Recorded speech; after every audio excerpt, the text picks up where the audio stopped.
Welcome to Rahab group. After the death of Moses, the Israelites mourned him for 30 days. The son of Nun, who was Moses' assistant, was named the new leader of Israel. God told him, Moses, my servant, has died.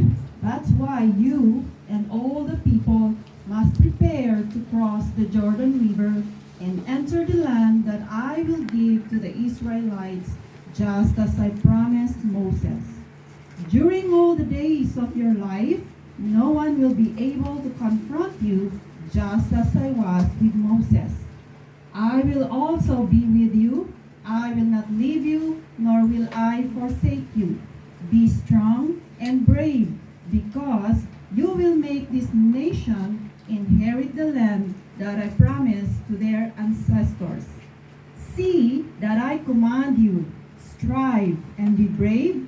Do not fear or dismay, for the Lord your God will be with you wherever you go. So Joshua told the people everything God commanded him to do. At that time, the Israelites were in the territory of Shittim, east of the Jordan River, facing the land of Jericho, and Jericho was very close to Canaan. But the city of Jericho belonged to a fearsome and corrupt people. Joshua gathered 2 men and sent them to a secret mission to spy the land of Jericho. I want you to go to Jericho and explore the land. Find out how many soldiers there are, how many weapons they use, and how strong they are. Go on. Then come back. Tell me everything you saw. Later, the spies managed to enter the city. Jericho was surrounded by high and wide walls. They noticed that the city was well protected and was heavily guarded on all sides. Being there, roaming around all corners of the city, the 2 spies happened to pass a group of soldiers and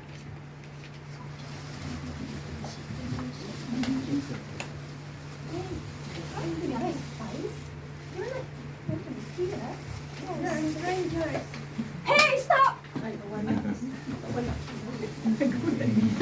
the 2 spies went to the nurseries and ran. The soldiers chased them, but along the way, one fat soldier suddenly fell upon the others and struggled on their feet, thus delayed the pursuit on the spies. They then report to the king of Jericho the presence of the Israeli spies, and the king was furious and told them to catch and kill them by all means. If not, they are dead.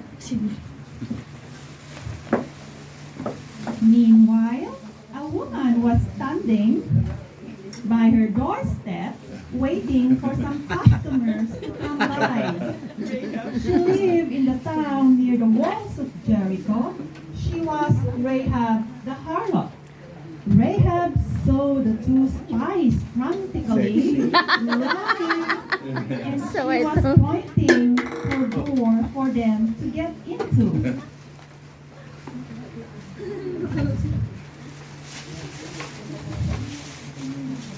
After she closed the door, she hides the spies and covered them with haystacks.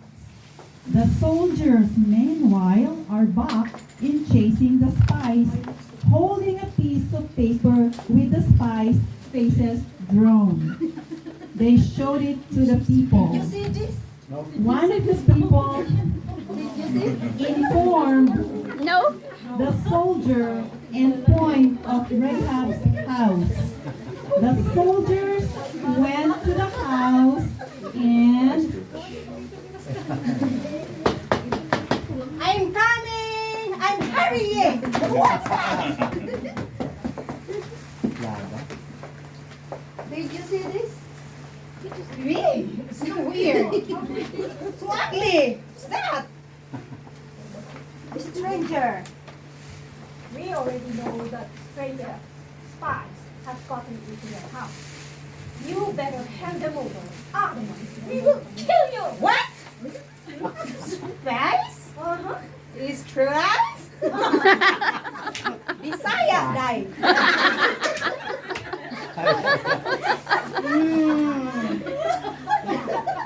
They come this way, and I didn't know who they were and where they come from. But they left when it get dark at the city.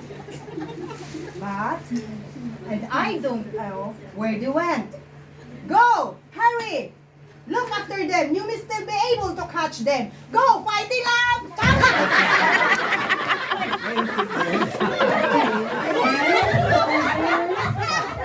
And the soldiers left by the path towards Jordan River. Then Rahab hurried to the spies and told them.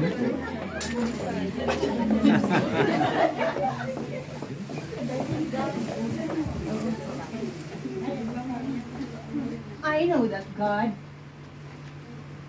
was on your side and that He will give you this land.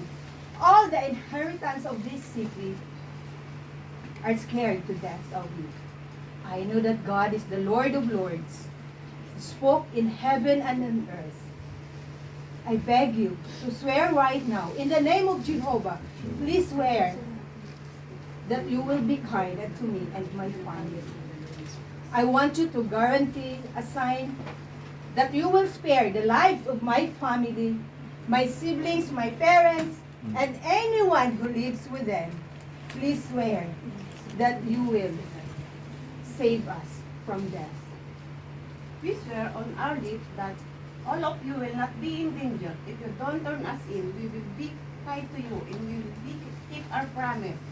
When the Lord God give us this place. Flee to the mountain.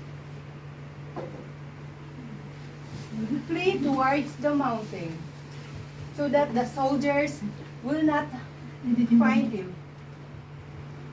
Stay there and hide there for 3 days until they return.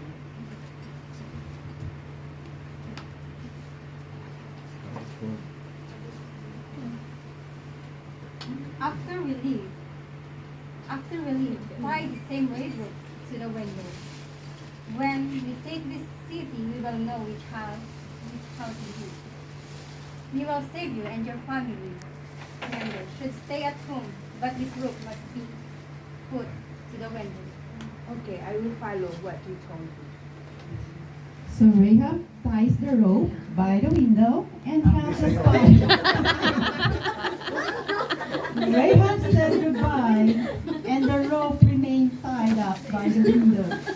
So they went to the mountain and remained hidden for 3 days. After 3 days, the two spies came back happily to where Joshua is, and they told him everything that happened to them.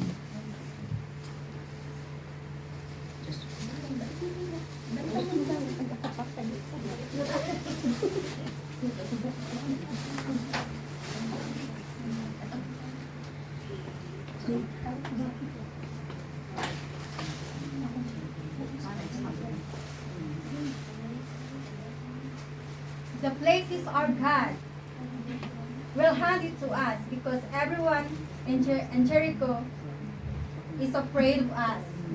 With this news, the people gathered with courage, strength, and bravery to enter as soon as possible to the city of Jericho.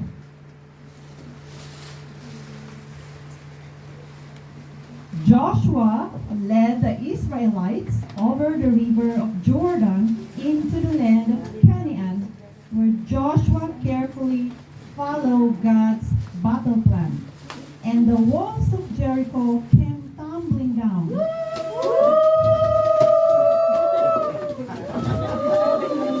Joshua stormed the city and destroyed every living soul in it.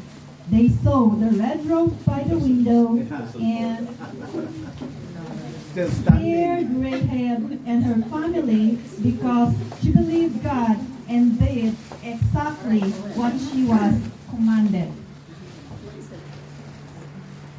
It was the beginning of a brand new relationship with God and His people. For years to come, she will be recognized as the great heroine of faith. She also became a great ancestor of the great King David and a part of the family line in the greatest ruler of all, the King of Kings, Jesus Christ, the Messiah.